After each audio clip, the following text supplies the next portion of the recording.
வணக்கம். விடுதலை சிறுத்தைகளோட மகளிரணி சார்பாக வரக்கூடிய அக்டோபர் 2ஆம் தேதி மது ஒழிப்பு மாநாட்டை நடத்த இருக்காங்க. இந்த மாநாட்டில் யாரு கலந்து கொள்ளலாம் அப்படிங்கிற கேள்வி வைக்கப்படுறப்ப, சனாதன சக்திகள், சாதியவாதிகள் இவங்களை தவிர்த்துட்டு யார் வேணா கலந்துக்கலாம் அப்படின்னு நான் திரும்ப சொல்லியிருக்காங்க. அப்போ சனாதன சக்தின்னா பாஜக சொல்றாரு, சாதியவாதிகள்னா பாமக சொல்றாரு. அப்போ பாஜக, பாமக தவிர்த்துட்டு எல்லாரும் கலந்து கொள்ளலாம் அப்படின்னு சொல்றாரு, புரிஞ்சுக்கலாம். அப்போ அதிமுக கலந்து கொள்ளலாமா அப்படிங்கிற கேள்வியும் வைக்கப்படுது. அதுக்கு அண்ணன் திருமாவோட பதில் அதிமுக தாராளமாக கலந்து கொள்ளலாம் அப்படின்னு சொல்லியிருக்காரு. இது குறித்து அதிமுகவை சேர்ந்த முன்னாள் அமைச்சர் ஜெயக்குமார் கேட்கிறப்ப, இது வரவேற்கத்தக்கது, நாங்கள் வரவேற்கிறோம். இதுல நாங்கள் கலந்துக்கிறதா வேண்டாமாங்கிறத கட்சி தலைமை முடிவு பண்ணும் அப்படின்னு சொல்லியிருக்காரு. இந்த பக்கம் இது குறித்து திமுகவை சேர்ந்த அமைச்சர் உதயநிதி ஸ்டாலின், அமைச்சர் மனோ தங்கராஜ், அமைச்சர் ரகுபதி, அமைச்சர் மா சுப்பிரமணியன் இவங்க எல்லாத்தையும் கேள்வி வைக்கப்படுது. விசிகா மாநாட்டில் அதிமுக கலந்துக்கலாம்ல, இதை பத்தி உங்க கருத்து என்ன அப்படின்னு கேட்குறாங்க. எல்லாரும் அதை நேர்மறையா சொல்றாங்க. அது அவங்க விருப்பம், இது அரசியல் கலக்க வேண்டியதில்லை, இது ஒரு நல்ல விஷயம். அப்புறம் கூட்டணி ஒருபோதும் உடைபடாது, எப்போதும் திரும்ப திமுக தான் இருப்பாரு, இது போன்ற கருத்துக்கள் தான் சொல்லப்படுது. ஆனா அதே சமயத்துல இது திமுக கூட்டணிக்குள்ள, திமுக கட்சிக்குள்ள ஒரு புகைச்சல் ஏற்படுத்தியிருக்கு. அதை யாராலும் மறுக்க முடியாது. ஏன்னா ஜூன் மாசம் கள்ளக்குறிச்சி மரணங்கள் நடக்குது. 68 பேர் வரைக்கும் இறந்து போறாங்க கள்ளக்குறிச்சி மரணங்கள். அதுல இந்த கள்ளச்சாராயத்தால இந்த 68 உயிர் போச்சு அப்படிங்கிறப்ப, அந்த கள்ளச்சாராயத்தை ஒழிக்கணும் அப்படிங்கிற கோரிக்கை வைக்கப்படுறப்ப, அதோடு சேர்ந்து மதுபான கடைகளையும் மூடணும் அப்படிங்கிற கோரிக்கை வைக்கப்படுது. ஏன்னா இந்த கள்ளச்சாராயத்துக்கு காரணமே டாஸ்மாக் சாராயம் தான்.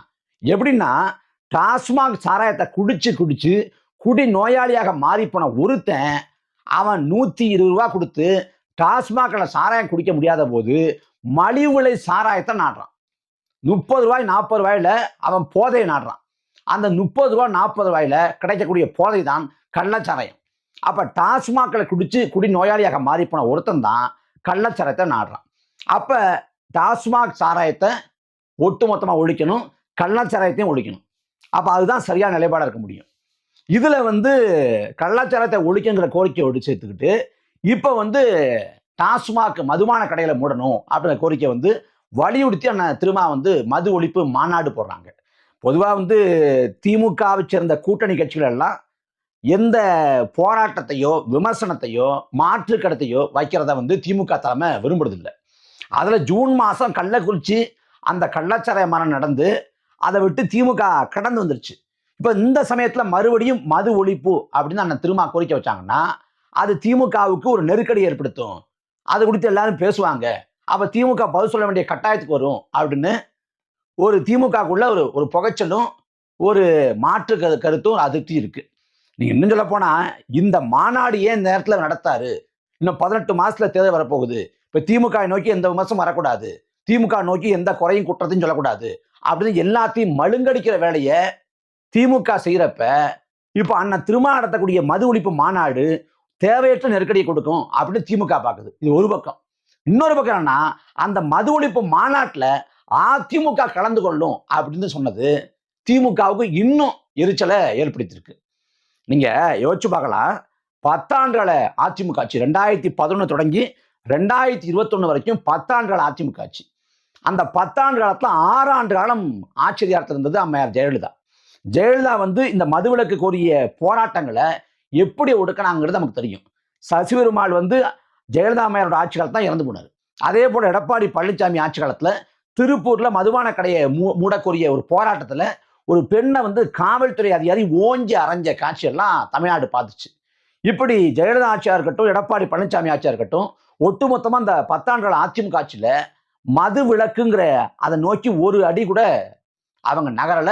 மதுவை ஒழிக்கணும், மதுபான கடையை மூடணும், மது இல்லாத ஒரு சமூகம் படைக்கிற எந்த நோக்கமும் அக்கறையும் அதிமுகவும் இல்லை. இது நல்ல அண்ணன் திரும்ப தெரியும். அவர் நினைச்சிருந்தாருன்னா 10 ஆண்டு காலம் அதிகாரத்தில் இருந்தப்ப மதுபான கடையை மூடாத அதிமுக இப்ப எங்களோட கை கொடுத்து மதுவை ஒழிக்கணும், மதுபான கடையை மூடணும்னு கேட்கறதுக்கு என்ன தார்மீகம் இருக்கு, என்ன அருகதை இருக்கு, என்ன தகுதி இருக்கு? அப்ப அவங்களை எப்படி ஏற்க முடியும்னு ஒரே கேள்வியில முடிச்சு விட்டுக்கலாம். ஆனா அவ்வாறு செய்யாம அதிமுக இந்த மாநாட்டில் கலந்து கொள்ளலாம் என்று சொன்னதன் மூலமாக அப்ப அதிமுகவை விசிக நெருங்குறதா அப்படிங்கிற கேள்வி வைக்கப்படுது. இயக்குனர் ரஞ்சித் வந்து ஆம்ஸ்ட்ராங்க்கு வந்து ஒரு நினைவேந்தல் பொதுக்கூட்டம் நடத்துறாங்க. அந்த பொதுக்கூட்டத்தில் அண்ணன் திருமா போக தேவையில்லை.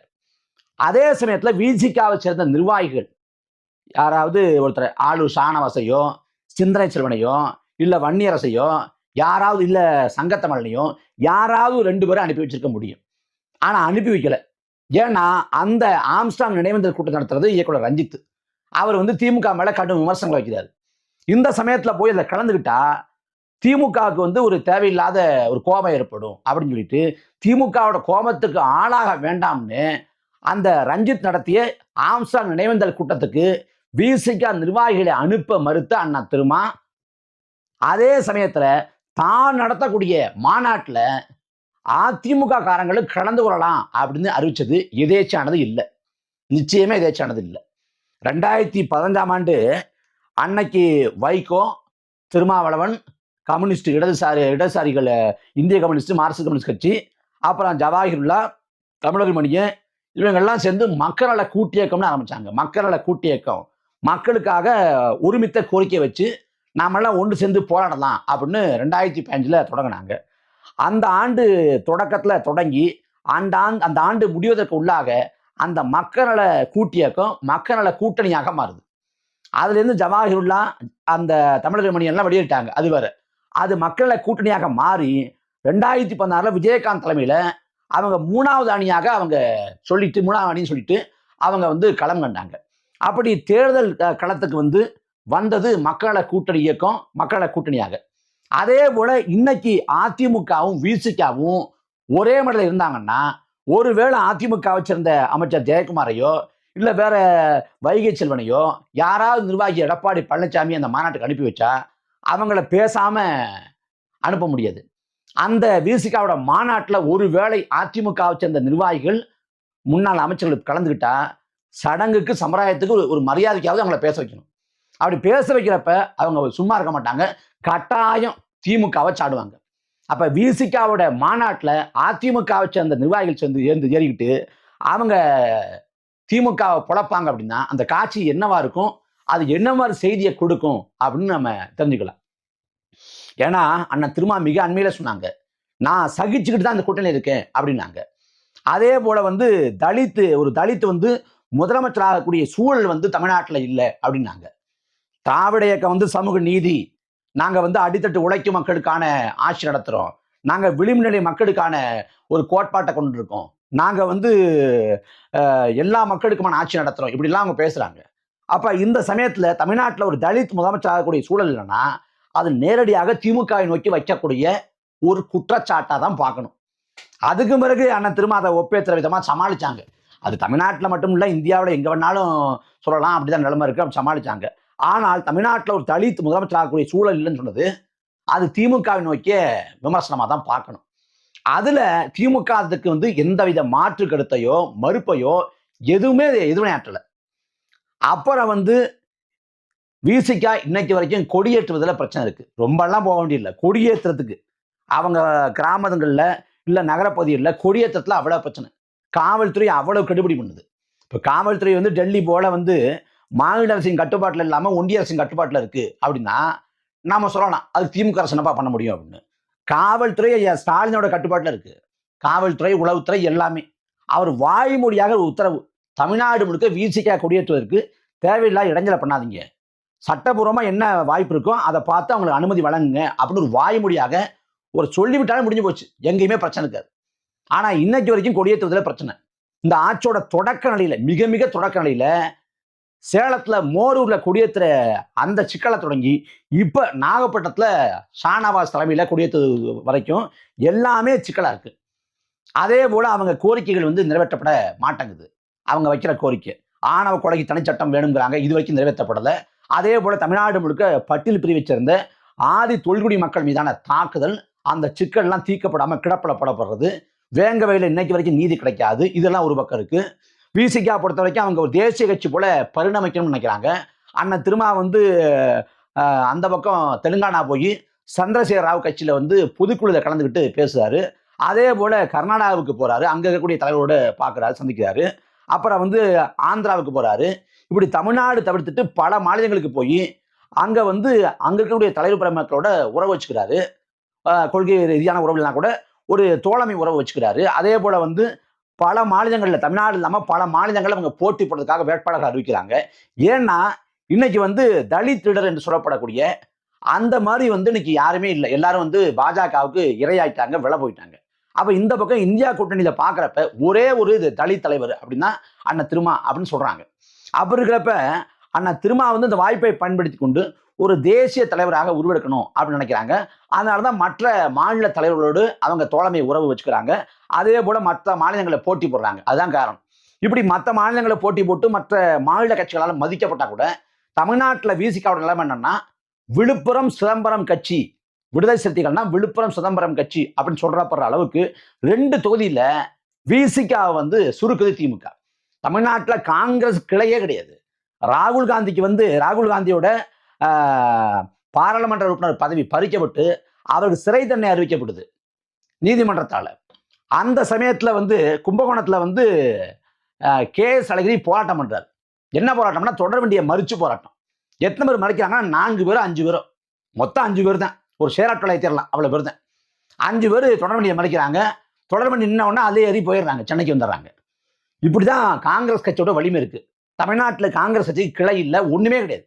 2014 வந்து காங்கிரஸை வந்து திமுக கழட்டி விட்டப்ப 5 விழுக்காட்டுக்கு வாக்கு கீழே தான் பெற்றாங்க. அவ தமிழ்நாட்டில் காங்கிரஸ் ஒண்ணுமே கிடையாது. ஆனா தமிழ்நாடு முழுக்க விசிகாவுக்கு பரவலான வாக்கு வங்கி இருக்கிறது.